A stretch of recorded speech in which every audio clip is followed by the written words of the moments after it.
श्री संतराज महाराज पालखी सोहळा श्री क्षेत्र संगम येथून पंढरी आषाढी महावारीला जात असताना परंपरेनं तावशी गावी पालखी सोहळा मुक्कामी विसावलेला आहे, स्थानापन्न झालेला आहे। समस्त ग्रामस्थ मंडळ, तावशी, सरपंच, उपसरपंच, त्यांचे असणारे सर्व सहकारी, मंडपामध्ये महिला तुम्ही बरोबर करताय,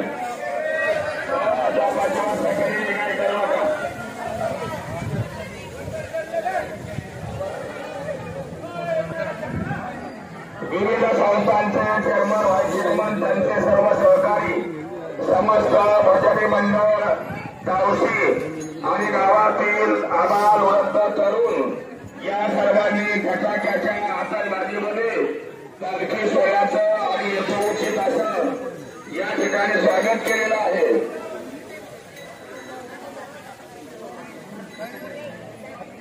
दरवर्षी ग्रामस्थ मंडळी पालखी सोहळ्याच्या उत्कृष्ट भोजनाची आणि मुक्कामाची व्यवस्था करून पालखी सोहळ्याला आर्थिक स्वरूपामध्ये मदत करत असतात। गतवर्षी ग्रामस्थ मंडळी 6,700 रुपये देणगी देऊन मंडळाला पालखी सोहळ्याला मोलाचं सहकार्य केलेलं आहे। वारकरी मंडळी बोलू नका, आतमध्ये महिला बोलतोय, तुम्हाला बाहेर काढावं लागेल तिथून लगेच।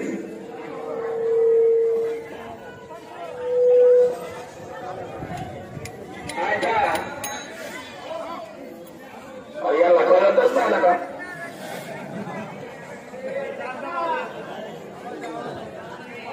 ऐका, आज या ठिकाणी आपण दरवर्षी जिथे राहुट्या देत होतो, तर इथे भयंकर पाऊस झाल्यामुळे त्या जागेवर चिखल आणि पाणी आहे। आपल्याला त्या ठिकाणी राहुट्या देता आलेल्या नाही, पण ग्रामस्थ मंडळाने आपल्या सर्व वारकऱ्यांची फार मोठी काळजी घेतलेली आहे। समोर एक बिल्डिंग आपण येताना पाहिलेली आहे। आता ही समोर एक बिल्डिंग आहे, या 2 बिल्डिंग आहेत, पाठीमागं शाळा आणि हायस्कूलच्या खोल्या, समाज मंदिर आणि वारकऱ्यांच्या राहण्यासाठी ज्यांनी उघडलेली आहे। आपण त्या ठिकाणी आणि मुक्कामासाठी जायचंय आणि आपण ज्या ठिकाणी जेवायला जाणार आहात तिथे जर मुक्कामाची व्यवस्था असेल तर आणि ग्रामस्थ तिथे आपल्या मुक्कामाची सोय करतील। पण वारकऱ्यांनी या सूचनेकडे लक्ष द्या, जिथे जिथे आणि समाज मंदिर असेल, शाळा असेल, बिल्डिंग असेल, त्या ठिकाणी आपली चव जाईल, किंमत जाईल, अशा पद्धतीनं घाण करू नका. तिथे स्वच्छता राखा. पुढल्या वर्षी सुद्धा तुम्हाला म्हटलं पाहिजे या मुक्कामाला. आणि ज्या घरी राहाल त्या घरी असल्यामुळं त्या घरच्या लोकांना त्रास होणार नाही याची वारकरी मंडळीनं आणि प्रामुख्यानं जबाबदारी घ्यायची आहे. एक आणि बॅग आपल्या मंडळाचे आणि हितचिंतक असणारे काम करणारे दादासाहेब खंडागळे 4 दिवस झालं त्यांची बॅग आणि गेलेली आहे. म्हणजे कुठं तरी ट्रॅक्टर मध्ये बदली झालेली आहे. त्याच्यामध्ये 10-12 ड्रेस आहेत आणि औषधं गोळ्या आहेत. ज्या ट्रॅक्टर मध्ये ती बॅग आता शिल्लक राहील आम्हाला येऊन सांगा की ती बॅग आमच्या ट्रॅक्टर मध्ये आहे. सकाळी आपले हरिभक्तीपरायण दशरथ महाराज कोहरे यांचा मोबाईल आणि गेलेला आहे. तो ज्यांच्याकडे आला असेल त्यांनी आणून द्या. एक छत्री आलेली आहे. ज्यांची असेल त्यांनी ते ओळख सांगून आणि या ठिकाणावर घेऊन जायची आहे.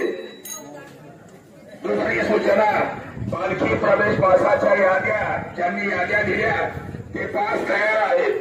अजूनही ज्यांच्या याद्या आलेल्या नाहीत त्यांनी त्या लवकरात लवकर पालखी पंचांच्याकडे आणून द्याव्या.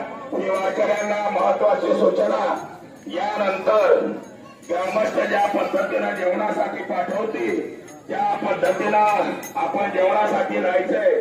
मुक्कामाची अडचण निर्माण झाली तर ग्रामपंचायत सदस्य श्री राहुल कोरकाटे, देवगण दादा डोमारे आणि त्यांनी इथे येऊन त्यांच्याशी संपर्क साधायचा आहे.